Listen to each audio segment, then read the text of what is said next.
Te doy la bienvenida a otro vídeo tutorial de Formatec. Mi nombre es Javier Ponce. En este vídeo vamos a seguir tratando el diagrama de Molière. Vamos a hablar de los puntos característicos de un ciclo frigorífico simple. Comencemos. Equipo frigorífico básico. El equipo frigorífico básico para un ciclo de refrigeración simple está compuesto por los siguientes componentes. Tenemos un compresor, tenemos un condensador, tenemos un dispositivo o una válvula de expansión y tenemos otro intercambiador que es un evaporador. Así, la descarga del compresor alimenta al condensador, el condensador alimenta su salida a la válvula de expansión, la válvula de expansión alimenta al evaporador y el evaporador, su salida, alimenta al compresor. Entonces tenemos 4 puntos básicos. Tenemos una succión del compresor, descarga del compresor, entrada del dispositivo de expansión o línea de líquido y 4, línea de expansión o salida del dispositivo de expansión. Si lo vemos en cuanto a presiones, tenemos el sistema dividido en dos partes, una parte que está a alta presión y otra parte que va a estar a baja presión. Y si lo dividimos en cuanto al estado en el que se encuentra el refrigerante, podríamos dividirlo también en 4 porciones, una parte izquierda que está básicamente en estado líquido y una parte derecha que está en estado gaseoso.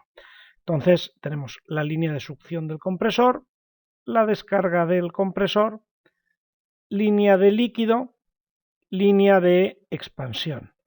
Tenemos un paso de básicamente líquido a gas, comprimimos en estado gaseoso de baja a alta presión, el condensador hace el paso de gas a líquido, por la línea de líquido se alimenta el dispositivo de expansión, donde se pierde toda la presión, y la línea de expansión alimenta al evaporador, donde hay un 70-80% líquido y un poquito de vapor flash que se produce. Entonces, el ciclo de compresión comienza en el compresor. El compresor es el encargado de mantener la circulación del refrigerante. Y esta circulación de refrigerante se le denomina desplazamiento del compresor. Desplaza el refrigerante por el sistema. Está alimentado por la línea de aspiración y a su salida está la línea de descarga. Línea de aspiración o succión y línea de descarga. Tenemos un punto 1 en su entrada, que es la salida del evaporador o entrada del compresor, un punto 1 que luego habrá que representar en el diagrama frigorífico, donde las características son que el refrigerante está en estado gaseoso, a baja presión y baja temperatura.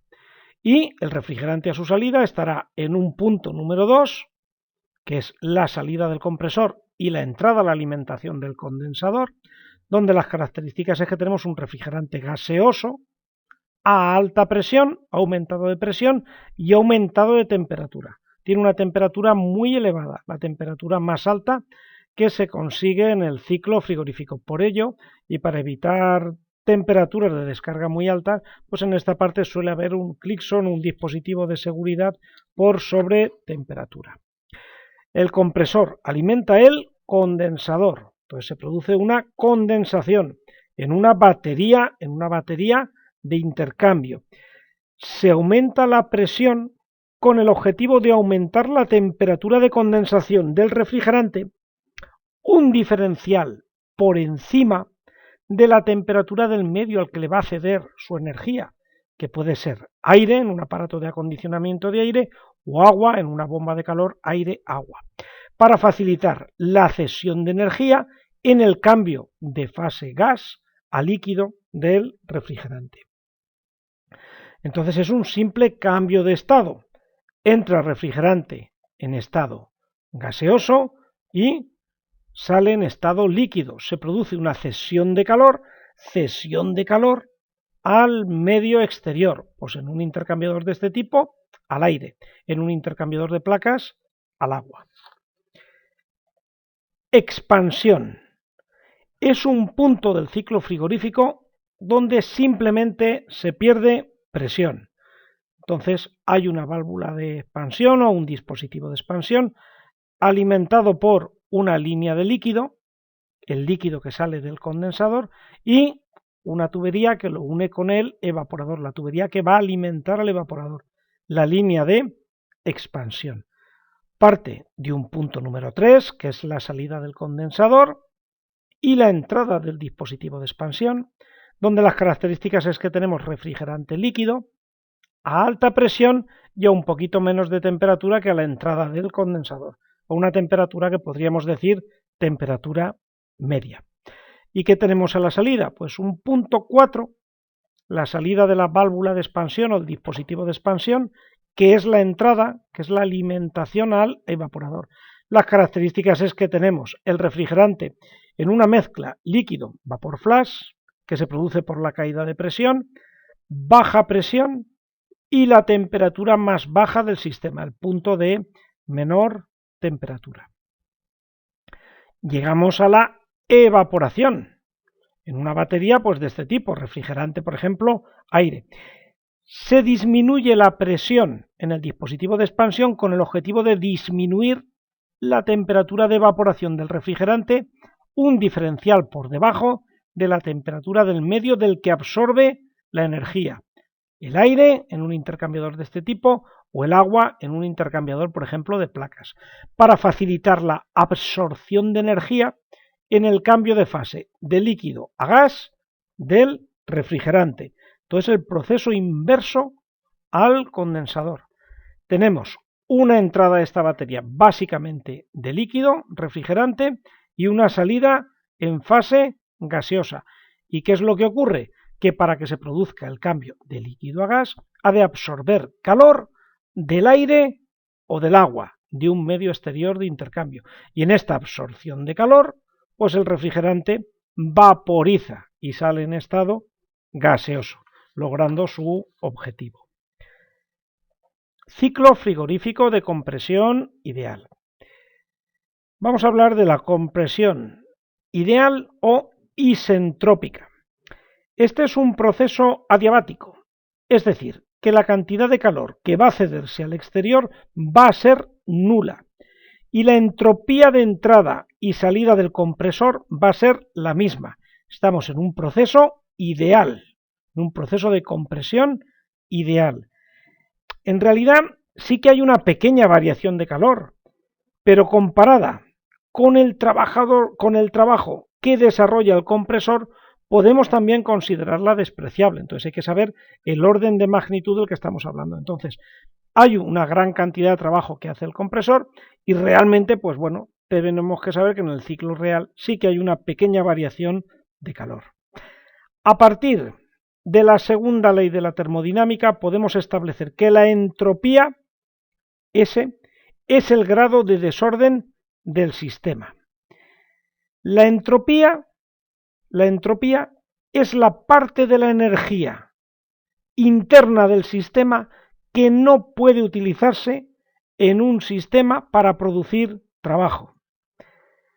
Y indicar que los procesos reales son siempre irreversibles, por lo tanto siempre aumentará en un proceso real la entropía, la variación de entropía será mayor que cero. Entonces realmente en vez de movernos por una línea isentrópica, pues terminaremos en un punto un poquito más a la derecha porque realmente sí que se producirá una ganancia de calor.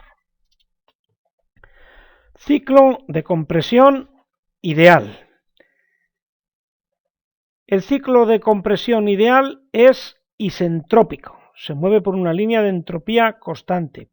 La potencia isentrópica realizada por el compresor sobre el refrigerante le permite aumentar de presión y también le permite aumentar de temperatura.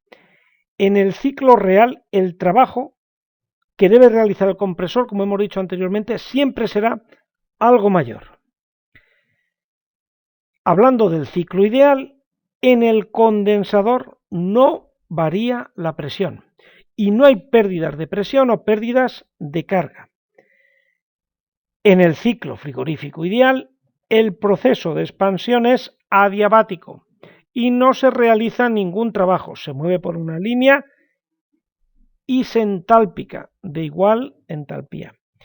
Y en el evaporador, al igual que en el condensador, la presión tampoco varía y no hay pérdidas de carga o pérdidas de presión. Ciclo teórico. Si sobre un diagrama de Molière dibujamos un ciclo teórico, partiremos de las presiones de baja y de alta y lo vamos representando de este modo. Punto 2, descarga del compresor, salida del condensador, punto 3, dispositivo de expansión, salida, punto 4, evaporación, salida, punto 1. Entonces tenemos la entrada al compresor, descarga del compresor moviéndonos por una línea de igual entropía isentrópica, condensación hasta alcanzar el punto del 100% líquido, ¿vale? En el ciclo teórico no hay subenfriamiento, expansión, pérdida de presión de 3 a 4 y evaporación pero sin recalentamiento. Esto sería un ciclo de Molière teórico. Y, lógicamente, si trazamos estas verticales, vemos en la parte inferior la cuantificación energética del proceso. Pero ello ya lo veremos en otros vídeos tutoriales. Vamos a hablar ahora del ciclo real, donde se produce un pequeño subenfriamiento y un pequeño recalentamiento. Veámoslo. Partimos siempre de las presiones absolutas de baja y de alta. Y a partir de la temperatura de entrada del compresor y la temperatura de descarga, tenemos los dos primeros puntos, el punto 1 y el punto 2. Succión y descarga del compresor de baja a alta presión, realizando un trabajo que lo vemos en la regla horizontal. Del punto 2 alimentamos el condensador. ¿Y qué tenemos? Un punto 3 de salida de líquido subenfriado en el condensador. El ciclo teórico quedaría en el punto 3' y esta diferencia es el pequeño subenfriamiento que es necesario, como ahora veremos. Pérdida de presión, expansión de 3 a 4, sin pérdida ni ganancia de energía. Es un proceso de pérdida de presión y pérdida de temperatura. Vamos a líneas de temperatura más bajas. La pérdida de presión lleva aparejada la pérdida de temperatura. Y del punto 4 al punto 1, la evaporación del refrigerante, pasando por el punto de rocío 1' y tener un ligero recalentamiento. Entonces estamos viendo que en el ciclo real hay un subenfriamiento, un recalentamiento. También podríamos cuantificarlo energéticamente con estas líneas que hemos trazado isentálpicas y tenemos un subenfriamiento del refrigerante a la salida del condensador que va desde la temperatura que tiene aquí, la temperatura saturada, hasta este punto número 3 y la vemos y la podemos cuantificar. Y en esta parte de aquí abajo, en el ciclo real con recalentamiento, pues tenemos un ligero recalentamiento, un aumento de temperatura desde el punto de rocío hasta el punto donde tenemos vapor sobrecalentado. En resumen, midiendo las presiones de alta y baja, así como la temperatura de salida del evaporador y su consiguiente recalentamiento, y del condensador subenfriamiento, podemos representar el ciclo de funcionamiento de una bomba de calor. Recordemos un par de cosas. ¿Qué ocurriría si llega líquido al compresor? Sufriría un golpe de líquido. Por tanto, un ligero recalentamiento a la salida del evaporador lo evita. Por tanto, necesitamos un ligero recalentamiento.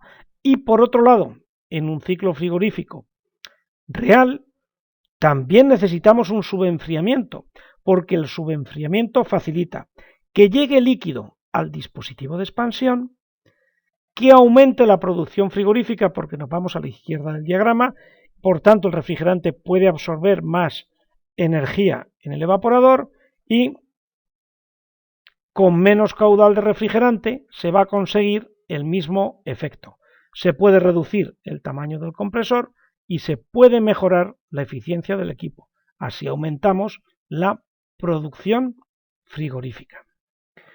Bien, pues muchas gracias por vuestra atención y como siempre por llegar al final de este vídeo tutorial.